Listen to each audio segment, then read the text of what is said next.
that's so good as an idea. It must have been done before. So Ben, how is life? How is everything going? What is going on with you? You're one of them Life people is that good, I feel man. that does everything. Yeah, a lot of people say that, but I think it's probably just because when they look at the content that's out there, they think, oh my God, he's doing this, he's doing that. Actually, I really just do one thing at a time, but I don't really control when everything is released to the public. So yeah, I guess at the moment I'm kind of just focusing on my writing and my acting, and like I say, never at the same time.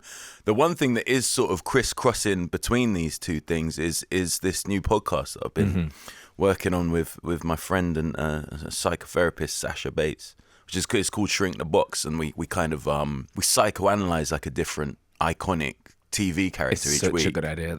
It's so much fun. So many people have always said to me, like, you got to do a podcast, you got to do it. And I just go, why? There's a million podcasts. Do we really need another mouthy guy interviewing his celebrity friends? No, we do. We got plenty of that. Yeah. So I've just always said no. And then Sasha came up with this idea, Sasha Bates, the Shrink the Box fame.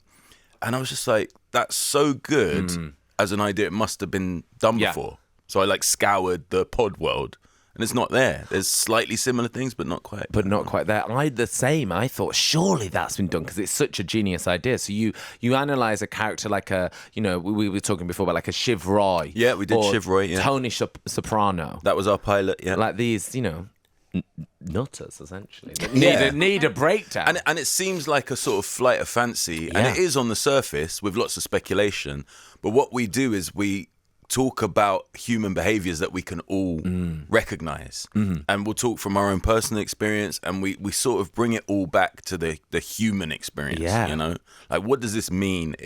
So you'll hear things that a murderer has done, a fictional murderer or like extreme criminal and whatnot, but there's still other issues that they have that you will share and that's what sort of makes the show hit home, I think. Yeah, when anything weird happens, like to any of our groups of friends, or an ex does something weird, or someone does something that's a bit like weird, our friend always says, "What would Freud say?" There you go. And she's like, "But why have they done that?" And it's one of our favorites. She's like, "Yeah, why did that happen? What would Freud say?" One that I was really interested in that it's a weird relationship is Ross and Monica on Friends. That was the one I was worried about. In terms of doing the episode, because up to that point we'd done all the big dramas, big British, big American dramas, with a lot of crime and stuff like that. And then we did Ross and Monica from Friends. I thought, is this gonna? And actually, it's my favourite episode so far. Yeah, because I realised there was a lot more to talk about when you're not talking about these extreme situations that none of us can relate to. Yeah. When you're just talking about family, it's a bit more straightforward. And actually, there's probably more depth in that episode than a lot of the other episodes. So it's a good place to start, I think, with the Friends episode. Sasha's just brilliant. Yeah. And I get free therapy once a week. Does it change your outlook on things? Absolutely. And So, and stuff? if you listen to the show carefully, you'll be like, "Oh, Ben's fishing here." Right. They'll be like, right. So, when a person is anxious, say they work in retail or entertainment, perhaps. Say, I get.